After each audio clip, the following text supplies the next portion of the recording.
रात के 2 बज रहे थे। विराट मेघालय और असम बॉर्डर के बीच पड़ने वाली किश्नोई नदी पार कर रहा था।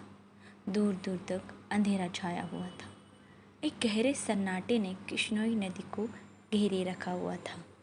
उसी नदी के ऊपर काले बादल मंडरा रहे थे, जिन्हें देखकर ऐसा लग रहा था कि किसी भी पल वह बरसने वाले हैं। नदी में घुटनों तक का पानी था, जो धीमी रफ्तार के साथ बहे जा रहा था।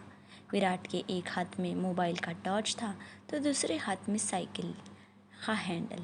विराट पैदल पैदल मोबाइल के टॉर्च की रोशनी के सहारे नदी पार कर ही रहा था कि तभी मोबाइल बजने लगता जाता है।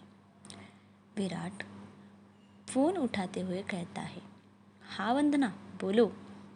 मोबाइल के अंदर से एक औरत की आवाज़ सुनाई देती है। कहाँ तक पहुँचे आप जी? किश्नोई नदी तक पहुँच गया हूँ वंदना।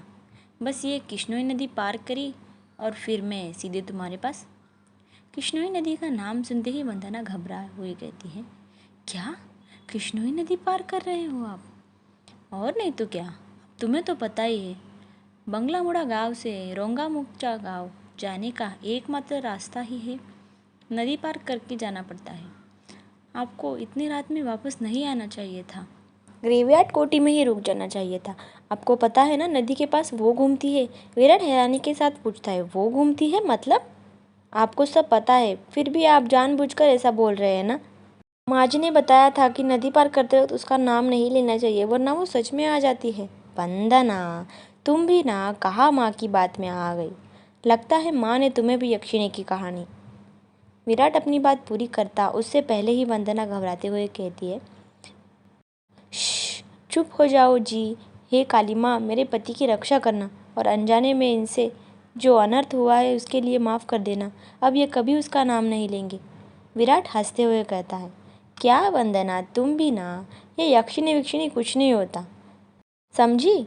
तुम ये सब बस मनगढ़ंत बातें हैं जो गांव वालों ने बताई है, और कुछ नहीं।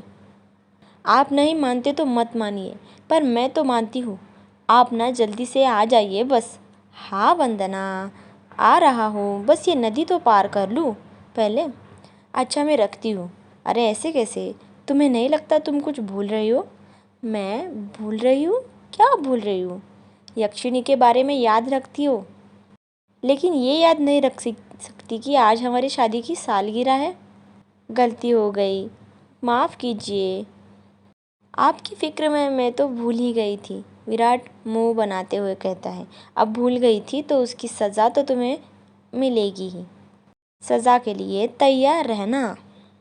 वंदना प्यार से पूछती है, अच्छा तो क्या सज़ा देंगे आप? तुम्हारी सज़ा यह है कि तुम्हें आज रात भर जागना पड़ेगा। वंदना शर्मा जाती है और शर्माते हुए कहती है, आप भी ना कैसी कैसी बातें करते हैं। अरे, अपनी पति से ऐसे बात नहीं करूँगा तो किससे करूँगा? ठीक है, आ जाइए, इंतज़ार कर रही हूँ आपका, जल्दी आना। वंदना फ़ोन कट कर देती है और विराट वापस से नदी पार करने लग जाता है। अभी विराट ने 1-2 कदम आगे बढ़ाए ही थे, तभी उसको पायल की बजने की आवाज़ सुनाई देती है। विराट को लगता है कि उसके पिछले हिस्से से कोई लड़की भागते हुए निकली हो। पायल की आवाज़ सुनकर विराट जहाँ था वहीं पर रुक जाता है और पीछे मुड़कर देखने लग जाता है। जब वो पीछे मुड़ता है तो सिवाय अंधेरे के उसे कुछ दिखाई नहीं देता। उसके पीछे कोई नहीं था। ये वंदना भी ना यक्षिणी का नाम लेकर मेरे मन में भी उसका डर डाल दिया, और वही डर मुझे डरा रहा है। और वैसे भी मैं तो खुद यक्षिणी से मिलना चाहता हूँ। बड़े चर्चे सुने हैं उसके, सुना है बड़ी खूबसूरत है। इतना कहकर विराट वापस से आगे बढ़ने लग जाता है। विराट मुश्किल से अभी 1-2 कदम चला ही था कि तभी उसे नदी के किनारे पर एक काला साया दिखाई देने लग जाता है। उस काले साये को देखकर विराट के कदम अपने आप थम जाते हैं। साये को देखकर ऐसा लग रहा था कि जैसे वो विराट का ही इंतज़ार कर रहा था।